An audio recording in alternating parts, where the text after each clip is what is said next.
Assalamualaikum warahmatullahi wabarakatuh. Dan kesempatan hari ini kita akan membahas terkait dengan bagaimana konsep ibadah di dalam Islam. Sebelum itu, kita akan mulai dengan definisi dari ibadah. Ma ma'na ibadah? Apa arti dari ibadah tersebut? Ibadah secara bahasa, ibadah lughatan artinya adalah al-khudu wal inqiyad, itu artinya adalah ketundukan dan kerendahan. Jadi ketika kita beribadah, secara langsung berarti kita menundukkan diri kita, merendahkan diri kita kepada yang menciptakan kita. Sedangkan ibadah secara istilah itu adalah didefinisikan ismun jami'un likullin ma yuhibbullah wa yardahu minal aqwal wal a'mal al-batinah wal dhahirah. Yang dikatakan ibadah adalah segala suatu amalan yang baik, yang disukai oleh Allah, yang diridhoi oleh Allah, baik dalam bentuk perbuatan, baik dalam bentuk ucapan, baik dalam bentuk perbuatan batin ataupun zahir. Dan misi utama manusia diciptakan oleh Allah di bumi adalah untuk beribadah dan untuk menyembah Allah. Sebagaimana di surah Al-Dzariyat, wa ma khalaqtul jinna wal insa illa liya'budun. Yang artinya aku tidak menciptakan jin dan manusia kecuali untuk beribadah kepadaku. Ketika kita sudah tahu makna ibadah, baik secara istilah ataupun secara bahasa, bagaimana agar ibadah yang kita lakukan ini itu bisa diterima oleh Allah Subhanahu wa Ta'ala.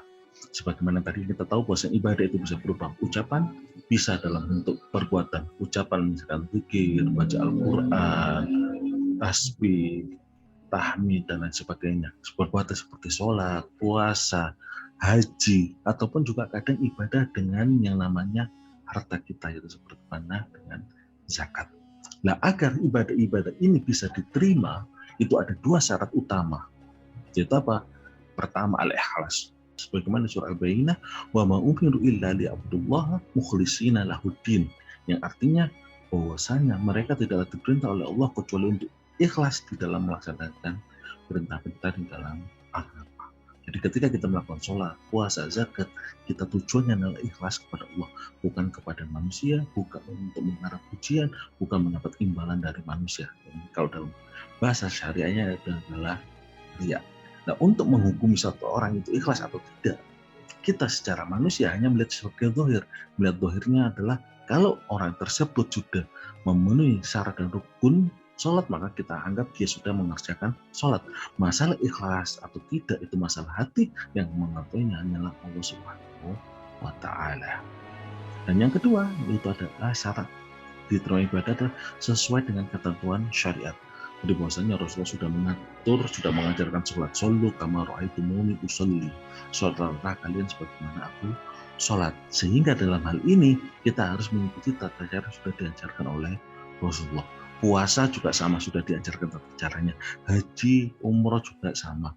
Zakat juga sama. Sehingga kalau kita tidak mengikuti aturan ataupun ketentuan oleh Rasulullah, maka ibadah kita tidak diterima. Makanya ini salah satu fungsi ataupun maksud dari diturunkannya Rasul, agar ketika kita beribadah kepada Allah itu sesuai dengan apa yang diinginkan oleh Allah.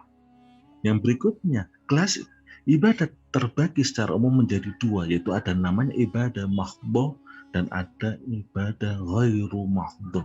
Untuk secara definisinya ini ada beberapa perdebatan yang kita ambil, ada beberapa pendapat di sini terkait dengan ibadah mahdhah. Yang dimaksud ibadah mahdhah itu yang pertama, Pak, ibadah yang berkaitan langsung dengan Allah. Jadi di dalam ibadah mahdhah ini tidak ada hubungannya terkait dengan manusia, tapi langsung hubungannya dengan Allah. Seperti apa? Sholat, puasa, ini langsung hubungannya dengan Allah. Yang kedua yang dinamakan ibadah mahdhah itu adalah ibadah yang tata caranya telah ditentukan di dalam Al-Quran ataupun Sunnah. Jadi kalau sudah jelas tata caranya, maka masuk dalam kategori mahdhah. Kalau masih bersifat umum, maka masuk dalam kategori ghair mahdhah. Yang ketiga, ibadah yang tidak dapat diwakilkan. Dalam artian di sini, misalkan kita tidak sholat, boleh nggak kita mewakilkan kepada orang lain? Tidak bisa. Ketika kita tidak puasa, boleh nggak kita mewakilkan kepada orang lain? Juga tidak bisa. Jadi ibadah yang tidak dapat diwakilkan itu namanya ibadah mahdhah. Sedangkan ibadah ghair mahdhah, berdasarkan definisi yang ada di ibadah mahdhah tadi, maka juga terdapat tiga. Kapan suatu ibadah dikatakan ghair mahdhah? Itu yang pertama, ibadah yang berkaitan dengan Allah dan juga manusia. Jadi dalam artian dalam ibadah tersebut ada hablum minallah dan ada hablum minan nas. Seperti mana dalam hal zakat dan juga yang namanya haji. Yang kedua, ada tata cara dalam ibadah Ramadan itu tidak ditentukan secara khusus, tetapi ada perintah yang bersifat secara umum. Contoh, ada perintah sholat sunnah 2 rakaat, ada sholat sunnah mutlak, ada puasa sunnah mutlak, ada dzikir, ada perintah dzikir, ada perintah dzikir secara mutlak, boleh dilakukan secara sendiri, berjamaah, berdiri, duduk, ataupun yang lain sebagainya. Yang ketiga, yang namanya ibadah Ramadan adalah ibadah yang bisa diwakilkan. Nah, ini klasifikasi ibadah berdasarkan pengertian ghairu mahdha dan mahdha. Apa tujuan dari ibadah? Secara umum tujuan dari ibadah apa? Yaitu tazkiyatun nufus, yaitu mensucikan diri dari penghambaan kepada selain Allah. Ketika kita beribadah, maka kita secara langsung tunduk atau menyerahkan diri kita untuk beribadah hanya kepada Allah. Yang kedua adalah menghilangkan sikap egoisme. Bahwasanya kita tahu bahwa manusia itu tidak bisa hidup sendiri. Dia hidup karena rahmat Allah. Jadi ketika dia mendapat sesuatu bukan karena kepandaiannya, bukan karena usahanya, tapi semuanya adalah karena rahmat Allah. Ketika dia tahu, maka dia akan melakukan segala sesuatunya untuk tujuan ibadah. Dan yang ketiga, tadi memurnikan penghambaan kepada Allah dan menjauhi dari yang namanya sifat syirik, yaitu menyekutukan Allah. Terakhir, hikmah terkait dengan hikmah dari ibadah, ada beberapa macam hikmah.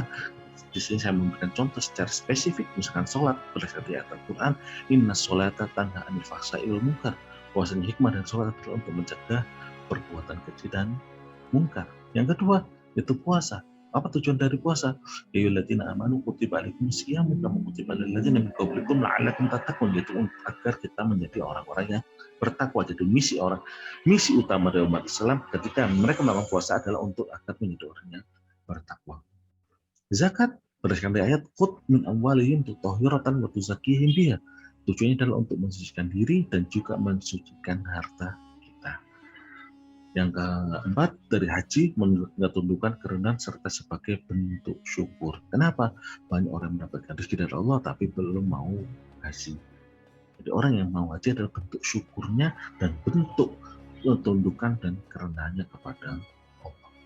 Nah, demikian materi terkait dengan konsep ibadah di dalam Islam. Dan nanti akan kita lanjut berikutnya tentang toharoh, sholat, puasa, zakat, dan haji dan umrah. Demikian, Assalamualaikum warahmatullahi wabarakatuh.